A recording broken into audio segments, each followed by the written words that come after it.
Oh.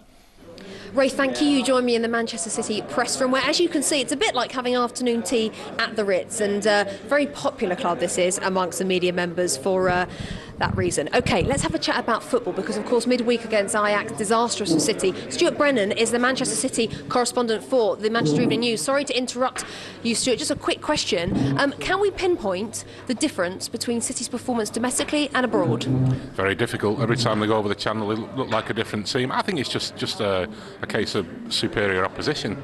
You know, you don't get teams like Borussia Dortmund and Real Madrid, and to some extent Ajax, you know, playing in the Premier League. They're top teams, obviously, the likes of Chelsea, Man United, but City have learned to cope with those down the years. They know how to play against them. I think they've just got to get it sorted out. They've just got to translate what they do in the Premier League, that fast passing game, and have a little bit more confidence in their own game. Because when they scored the other night at Ajax, you know, they looked like they were going to take control, but then they just sat back, sat deep, invited Ajax onto them. I think the tactical thing's a bit of a smokescreen. I think it's just that, you know, they didn't really put the foot on the pedal when they had Ajax where they wanted them.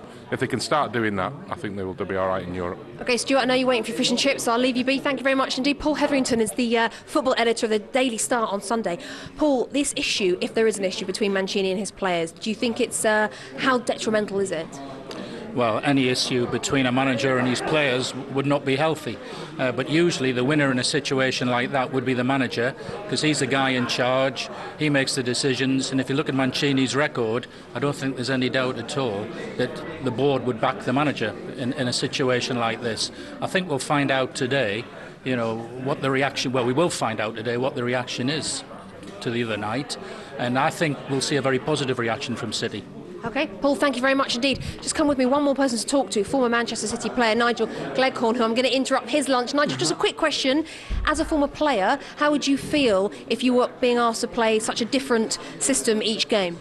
I think it's continuity is required, and City just haven't had that with Keep Chopman changing to a sweeper system, which has been proven not to work.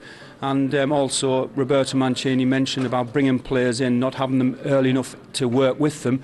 Then all of a sudden, the first big game of the season, if you could class Real Madrid as that, he sticks a few of his new signings in there. So they're not used to the culture at the club, they're not used to the way that Mancini plays, and they're in very early, having already complained that he hasn't had time to embed them.